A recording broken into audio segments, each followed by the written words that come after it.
ce témoignage, il vous appartiendra certainement avec vos professeurs d'histoire et de géographie de le contextualiser.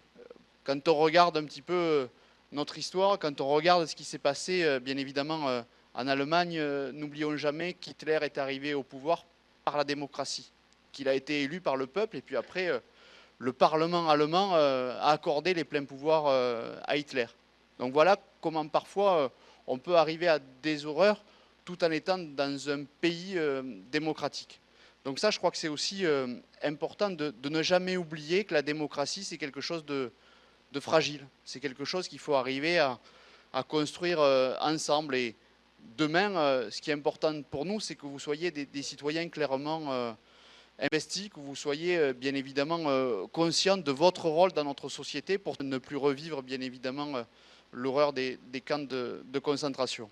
Mais quand je vois votre dynamisme, votre volonté pour continuer à éclairer notre jeunesse, on ne peut que vous féliciter et vous remercier pour ce que vous allez amener aux jeunes Tarnais et surtout ce que vous amenez à l'humanité avec votre beau message. Merci à vous.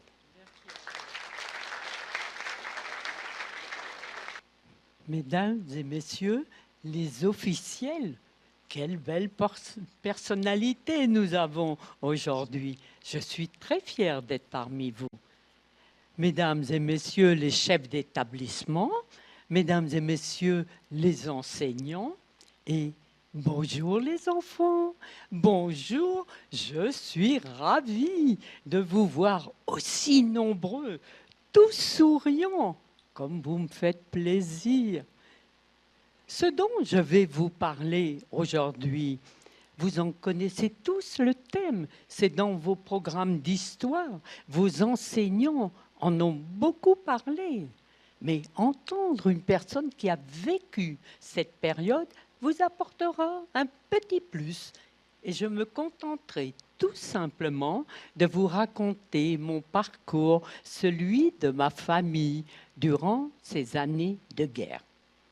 Je vous demanderai tout d'abord d'être indulgent. J'ai récolté un bon rhume dans votre région, mais ça n'empêchera pas de faire un bon témoignage, je l'espère. Je commencerai tout d'abord par vous présenter ma famille telle qu'elle se composait à l'époque. Il y avait papa, maman et 3 enfants. Je suis l'aîné. Au moment de notre arrestation, je venais tout juste d'avoir 11 ans. Mes frères Robert n'avaient que 9 ans et demi et 3 ans et demi le petit André. C'est vous dire à quel point nous souffrions, nous avions si peur. Nous habitions Roubaix à l'époque, tout au nord, près de Lille. Et l'on voyait défiler dans la ville ces nazis casqués, bottés, le fusil à l'épaule. Ça nous effrayait terriblement, nous, les enfants. Mais bien entendu, les parents tout proches nous réconfortaient. Nous ne nous rendions pas encore compte de ce qui allait suivre. Je vous disais que nous habitions Roubaix à l'époque, près de la paroisse Saint-Antoine. Le curé de cette paroisse, pressentant ces années sombres qui allaient arriver, était venu trouver nos parents et leur ont conseillé de nous cacher tous 3 dans sa propre famille.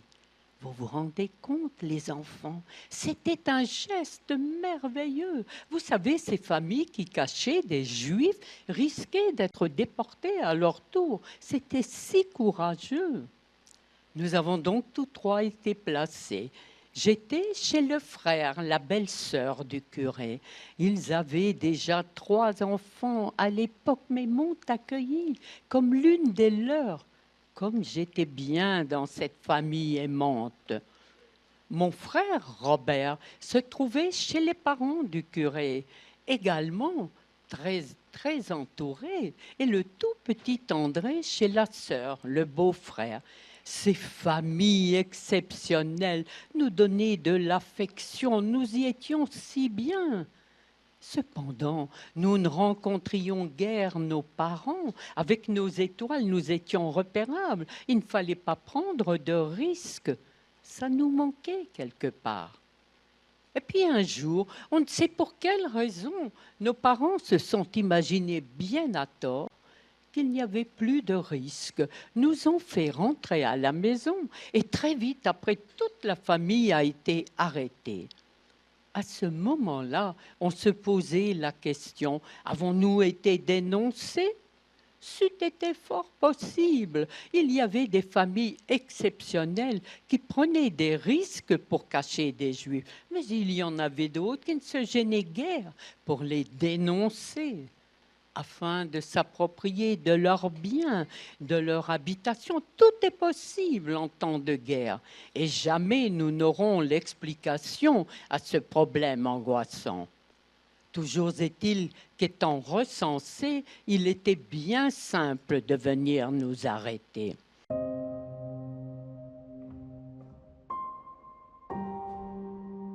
Et cela, sa mémoire à tout jamais. Car figurez-vous, les enfants, le 27 octobre était le jour anniversaire de maman.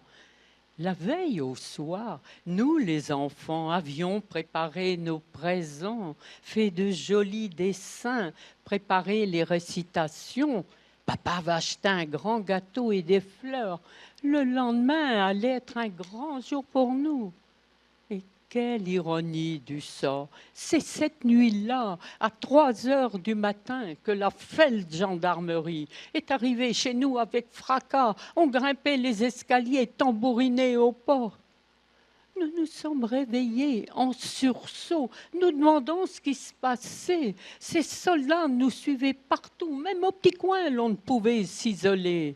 Et criaient sans cesse « Schnell, los !» Ceux qui ont fait de l'allemand savent que cela signifie « dépêchez-vous ». En un temps record, il fallait ramasser ce que l'on avait de plus précieux. Mais que prendre? Nous étions éperdus de peur. Et je me souviens d'un détail touchant.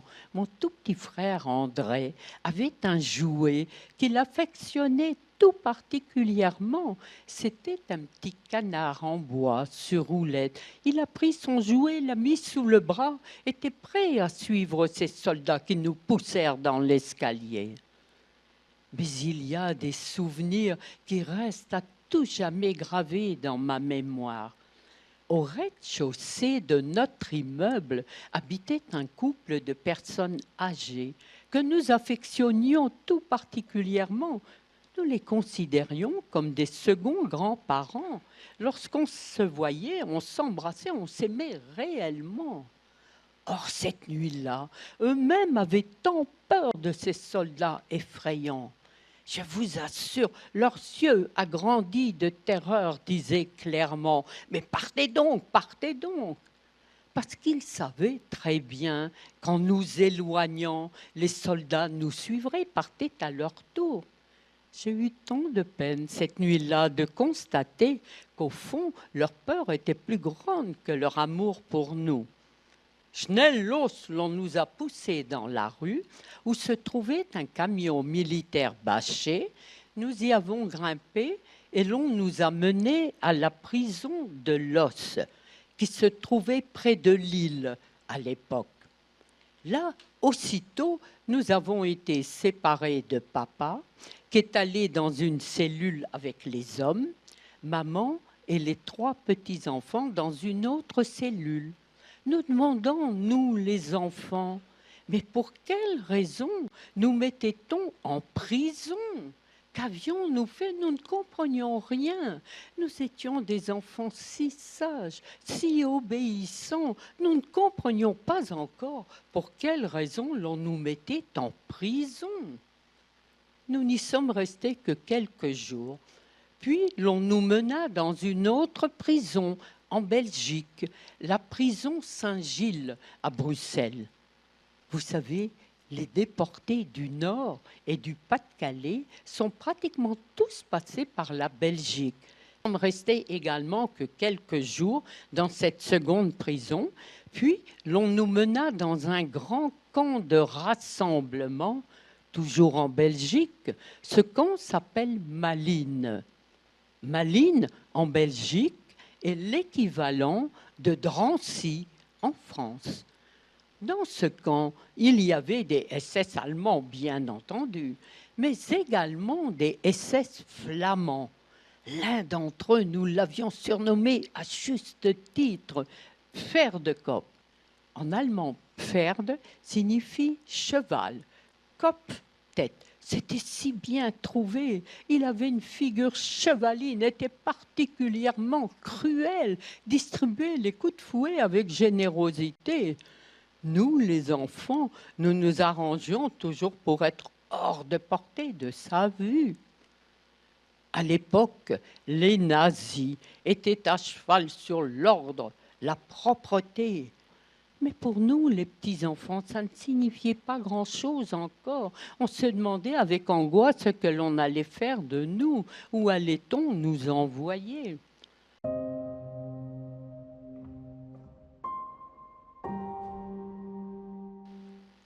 Lorsque le train s'est arrêté, nous sommes tous descendus et nous voyions qu'à proximité, il y avait de nombreux blocs alignés.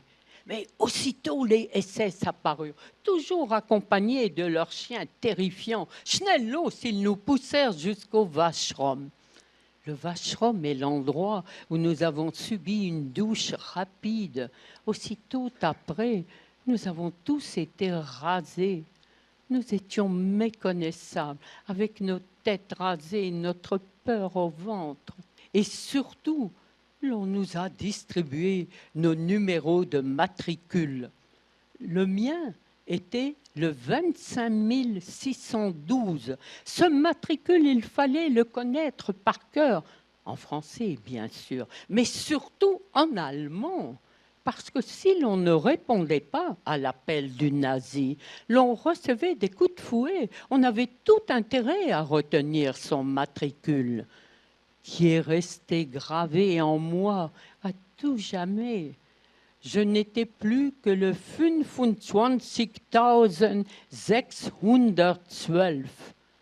Vous savez, les enfants, à partir de ce moment-là, nous n'étions plus personne. Nous n'avions plus d'état civil, plus de nom. Lorsqu'on s'adressait à nous, c'était uniquement par l'intermédiaire du matricule. Et nous apprenions en même temps que nous étions arrivés dans le grand camp de concentration pour femmes au nord de l'Allemagne. Ce camp, c'est Ravensbrück. À Ravensbrück, il y avait 32 blocs. L'on nous plaça d'abord dans un bloc de quarantaine. Le nom dit bien ce que cela signifie.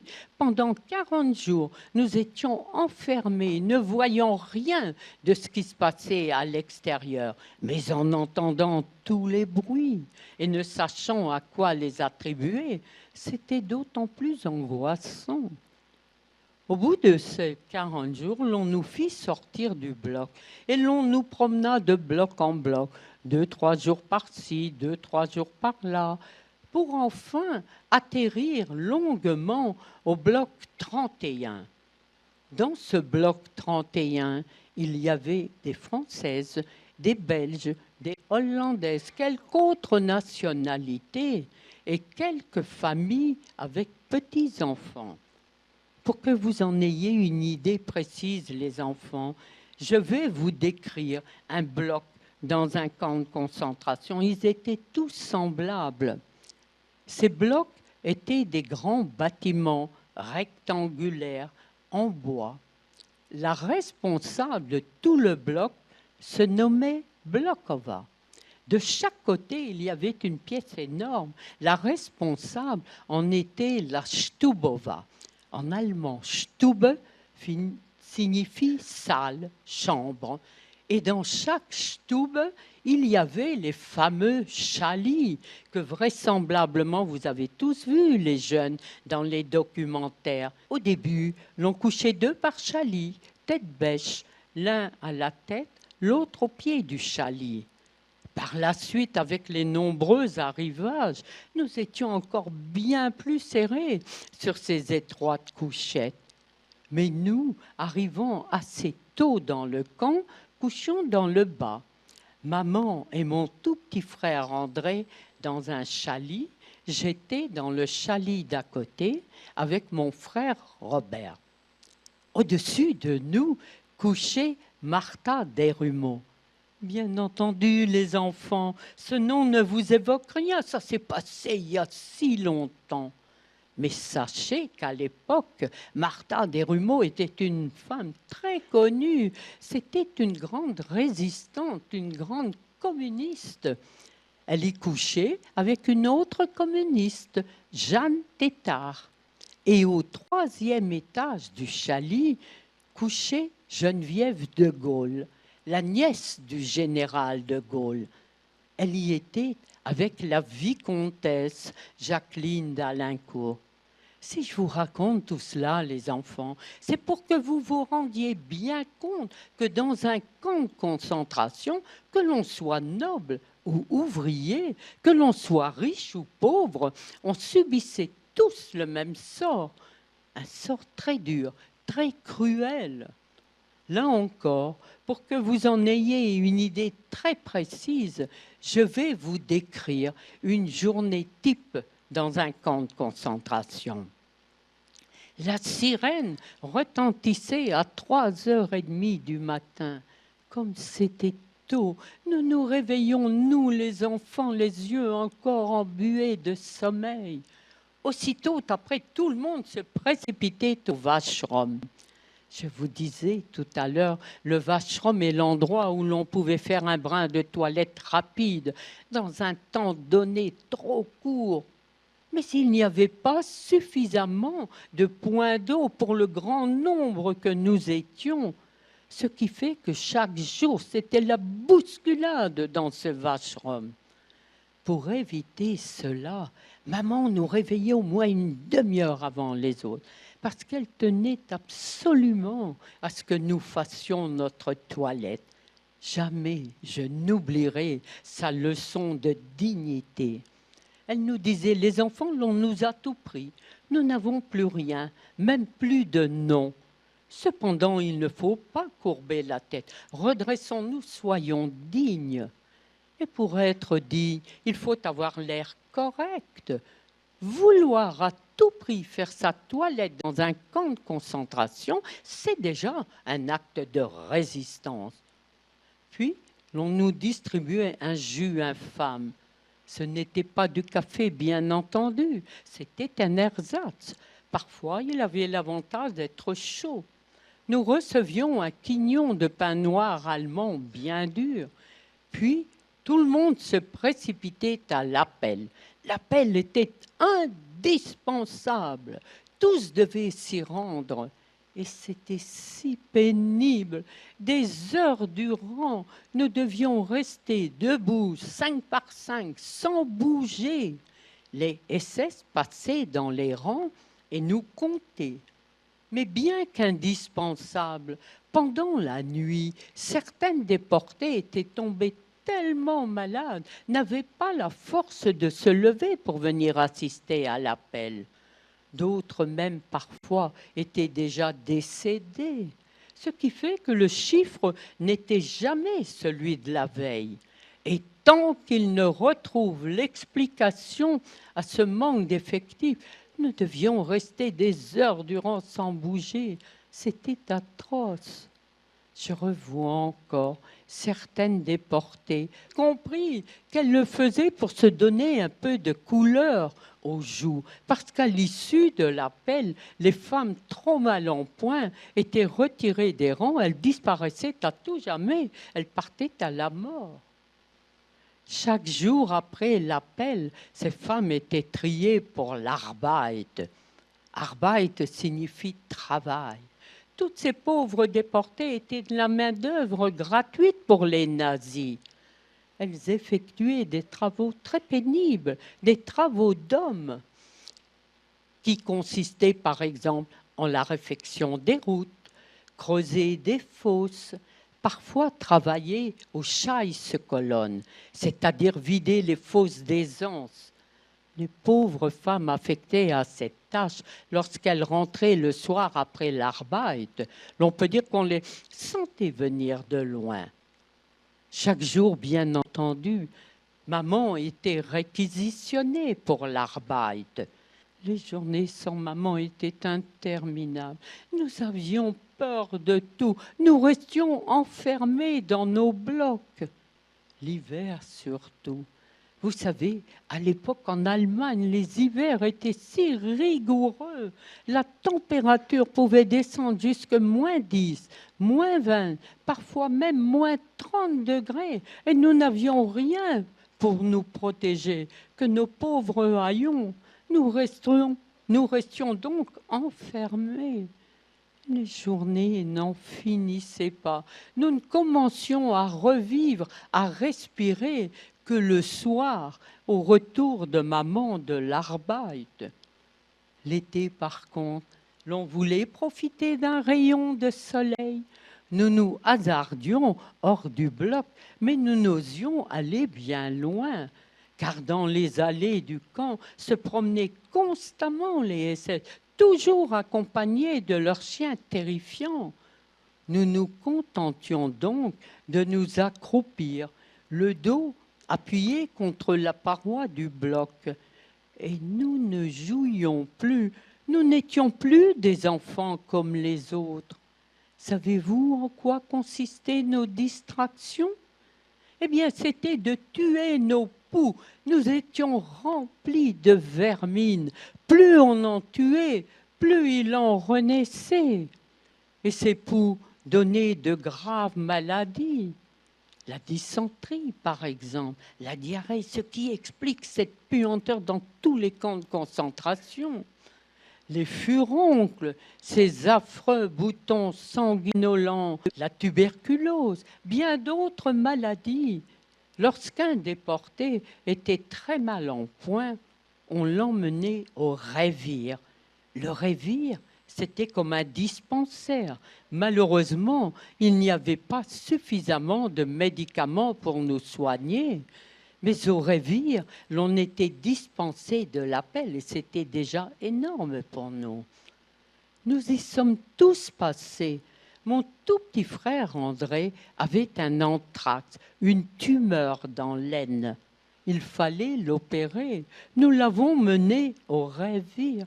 Mais ce tout petit enfant sans sa maman avait si peur, pleurait tant qu'à 2 reprises il s'est sauvé du révire pour venir nous rejoindre. Et nous, la mort dans l'âme, il fallait bien l'y reconduire afin de le soigner. Quant à mon frère Robert, il avait attrapé de ces furoncles, ces boutons qui, curieusement, s'étaient tous placés sur le sommet du crâne. Lorsqu'il essayait d'enlever les croûtes de ces furoncles, c'est toute une petite calotte de croûte qui s'en détachait. Moi-même, je suis allée au révire. J'avais une forte dysenterie. Et au révire, nous avions très peur, nous les enfants. Et cependant, nous sommes restés bien longuement dans cet affreux camp de Ravensbrück. Nous y sommes arrivés en décembre 1943 et y sommes restés jusque début février 1945, souffrant affreusement de la faim.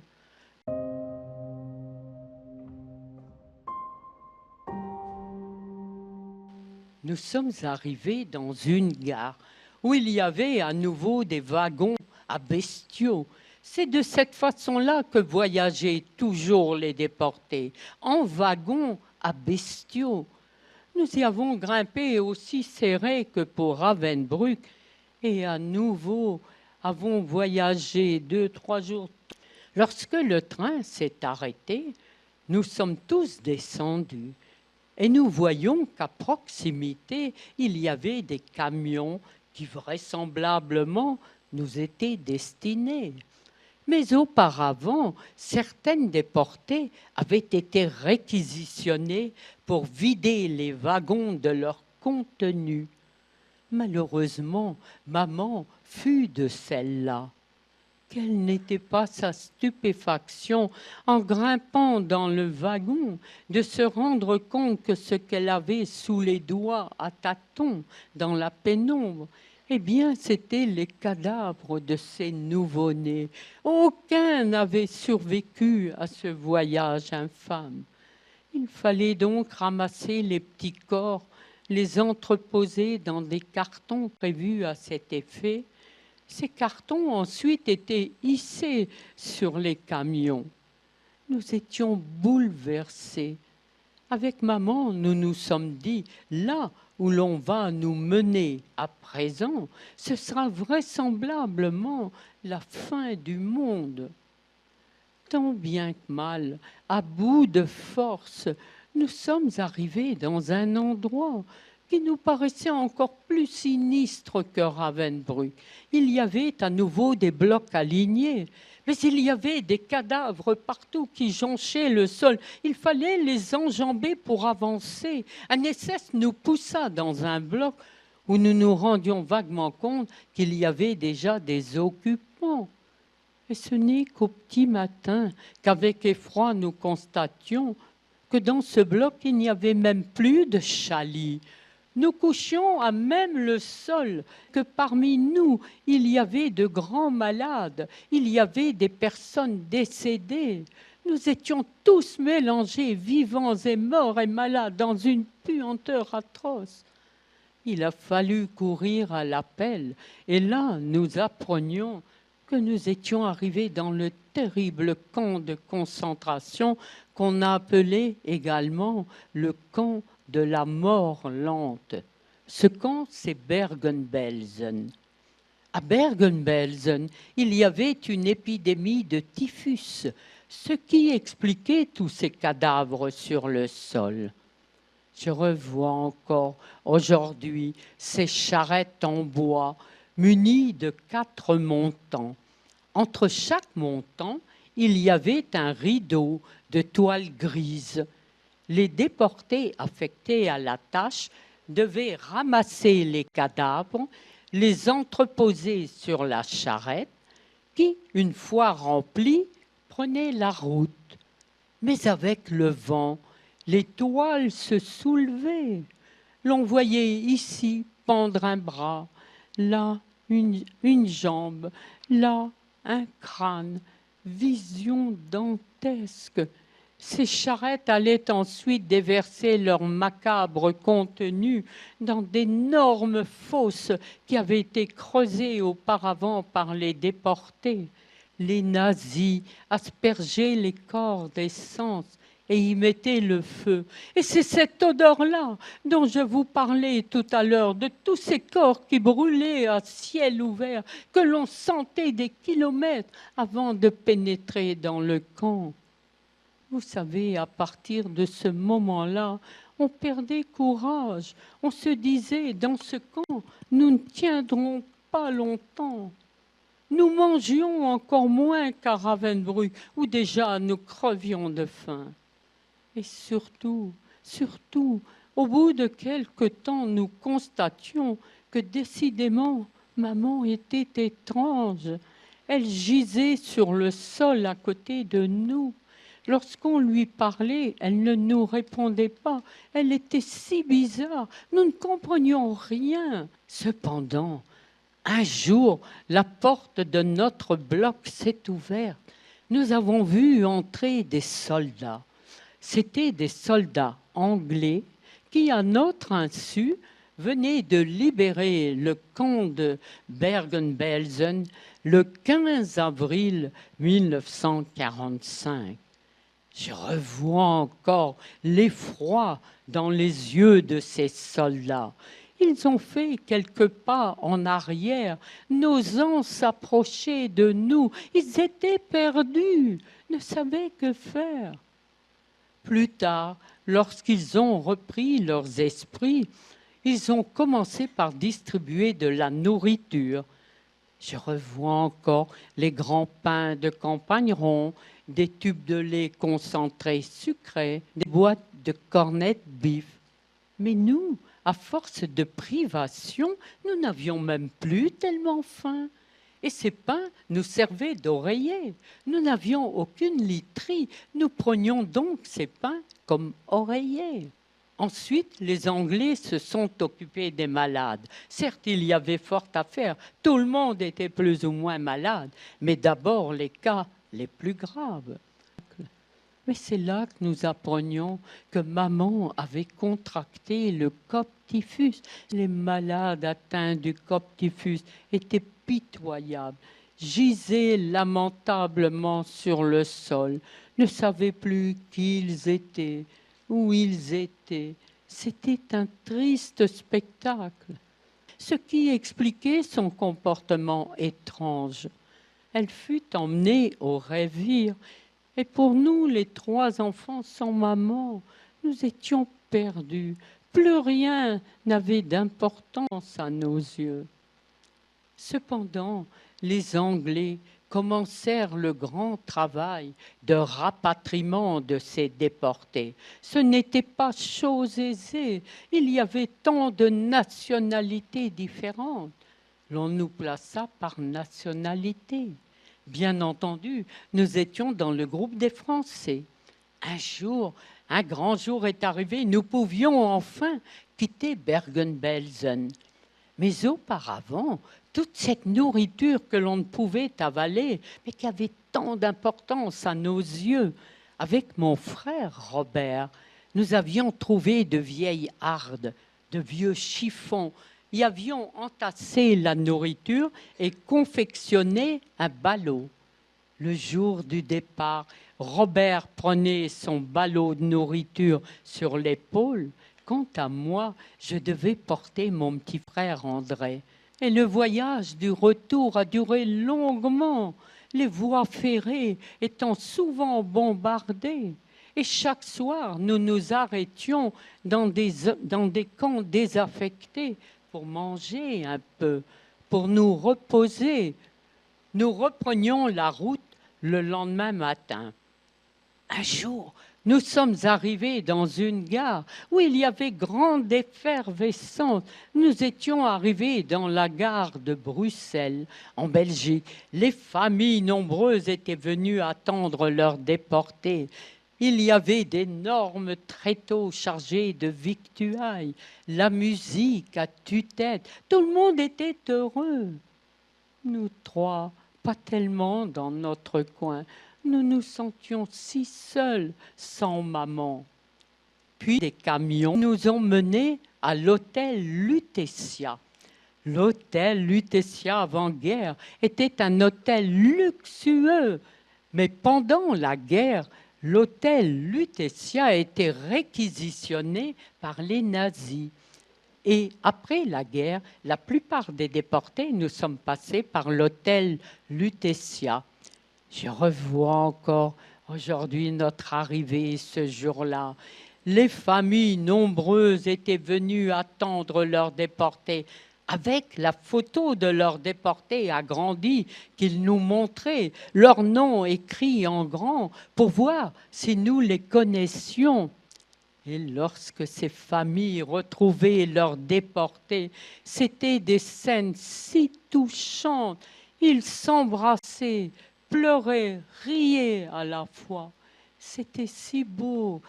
Puis ces familles, bien entendu, emmenaient leurs déportés chez elles. À la fin du jour, il n'y avait plus grand monde à l'hôtel Lutetia. Mais nous, personne n'était venu nous chercher. Nous n'avions personne. Et je dis toujours aux élèves, ce jour-là, bien sûr que nous étions contents d'être libres et d'être en France. Mais en même temps, nous étions si tristes. Maman, nous l'avions quittée dans un état désespéré. On se demandait si elle vivait encore. De papa, nous n'avions pas de nouvelles. Et nous nous disions, si c'est pour rester orphelin, ça ne vaut pas le coup de vivre. Une assistante sociale a eu pitié de nous, a demandé à son frère, qui était chirurgien dentiste, s'il pouvait, avec son épouse, nous accueillir quelque temps tous les 3. Ce qu'ils firent avec grand cœur, comme nous étions bien dans cette famille aimante, chaleureuse. Mais bien entendu, nos parents nous manquaient toujours. Un jour, la porte de notre chambre s'est ouverte. Vous ne devineriez jamais qui est entré. Eh bien, c'était maman, qu'on n'attendait plus, qui était là devant nos yeux d'une maigreur terrifiante. Elle ne pesait même plus 27 kilos. Nous sommes revenus dans le nord, avons retrouvé la maison, mais dans quel état! Il n'y avait plus rien chez nous. Tout avait été pillé, 100%. Même les papiers de tapisserie étaient déchirés des murs. Nous nous sommes dit, c'est bien beau, nous voilà enfin à la maison, mais comment va-t-on faire pour vivre? Nous n'avons absolument rien. Les voisins ont été exceptionnels. Ils n'étaient pas bien riches, savez-vous. Chacun amenait ce qu'il pouvait, dans la mesure de ses moyens. L'un amenait un grand matelas, un autre une table, des chaises, de la vaisselle, de la nourriture. Tout était hétéroclite chez nous, mais offert avec tant de cœur que cela a réchauffé le nôtre. Au bout de quelque temps, nous nous sommes dit, maintenant, vraisemblablement, papa va rentrer à son tour. Nous essaierons de reprendre notre vie d'avant. Malheureusement, un peu plus tard, nous avons appris par d'autres déportés qu'au moment de notre séparation après Malines, maman, les 3 enfants avons été menés à Ravensbrück puis Bergen-Belsen. Papa, lui, a été emmené dans le grand camp pour hommes, toujours en Allemagne. Ce camp s'appelle Buchenwald. Buchenwald était un camp réputé très dur. Les hommes travaillaient péniblement, crevés de faim à leur tour. Et cependant, papa avait tenu le coup jusqu'au bout, jusqu'au bout. Et ce n'est que 2-3 jours avant la libération de Buchenwald par les Américains que les nazis rassemblèrent un groupe de juifs dont faisait partie papa. Ils emmenèrent le groupe hors du camp. Et là, tout le groupe a été mitraillé. C'est là que nous nous sommes rendus compte que plus jamais nous ne reverrions papa. C'était dur pour nous, les enfants. Nous devenions orphelins. C'était dur également pour maman qui s'est retrouvée veuve avec 3 petits-enfants à élever, tous de santé précaire. Parce que nous avons connu des années dures, vous savez, après notre retour. Et nous ne pouvions pas en parler. Nous étions traumatisés par ces 2 années de souffrance. Et si malgré tout, de temps en temps, l'on risquait d'en parler, les gens semblaient mettre en doute ce que l'on racontait. Ça nous vexait au plus haut point. L'on se taisait. Mais en ce qui me concerne, avec l'apparition des négationnistes, avec ceux qui ont osé dire que tout cela n'a pas existé, alors là, mon sang ne fit qu'un tour. Il me fallait à tout prix rencontrer des jeunes pour expliquer les horreurs de la guerre. Pourtant, je vous assure, j'étais si timide à l'époque. Mais je ne pouvais laisser dire n'importe quoi. Il me fallait rencontrer des élèves. J'ai donc commencé à témoigner, peu au début. C'est pas facile, vous savez, de toujours se remémorer ce passé que l'on ne peut oublier, certes, mais on voudrait faire une petite pause. À l'heure actuelle, ce n'est plus possible. La plupart des déportés sont déjà décédés. Le peu qui reste sont encore plus âgés que moi, ne peuvent plus se déplacer. Savez-vous que je reste la seule pour tout le Nord, Pas-de-Calais, Somme, Oise, Aisne? Il n'y a plus de déportés. Je reste la seule. Mon travail est donc immense. Tous les jours, je témoigne. Je fais mon petit tour de France en ce moment. Je vais partout où l'on souhaite me voir. Parce que pour moi, c'est indispensable de témoigner, les enfants, pour qu'il n'y ait plus de guerre. La guerre est une chose affreuse. Tous ces morts inutiles que vous pouvez éviter, les enfants. Pour cela, il faut que vous soyez vigilants. tout peut revenir de façon différente, bien entendu, mais le mal est partout. Nous en avons la preuve à l'heure actuelle. Soyez donc vigilants, soyez courageux. À présent, vous connaissez la vérité, ayez le courage de la répandre. Ne laissez pas passer les mensonges éhontés. Je compte sur vous pour cela, mes petits messagers. Vous savez, les enfants, vous êtes la France de demain. Bientôt, il n'y aura plus un seul déporté. C'est vous qui aurez à transmettre. Je compte sur vous pour cela. Il faut aussi à tout prix, les enfants, que vous éradiquiez la haine. C'est la haine qui amène la guerre partout. Il faut aussi combattre le racisme qui est un fléau à notre époque. Il faut combattre également l'antisémitisme qui malheureusement perdure. Combattre la xénophobie, la haine de l'étranger. Je compte sur vous, mes enfants, pour cela. Ce qui compte, c'est votre ressenti et vous vous exprimez à merveille. Vous êtes sensibles, vous savez vous exprimer. Je compte sur vous, les enfants, pour qu'il n'y ait plus de guerre.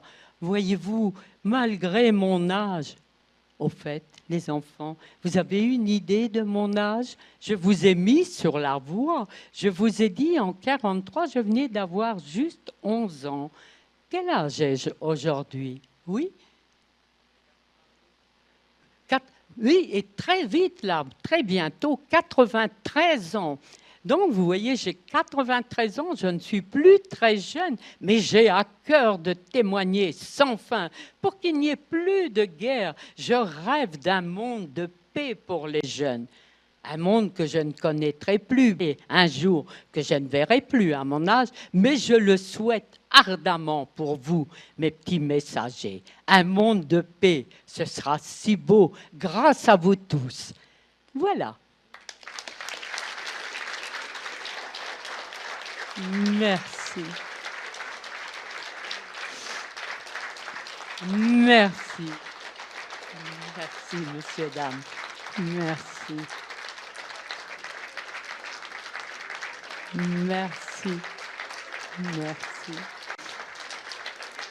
Oh, c'est trop beau. Merci. Merci. Merci.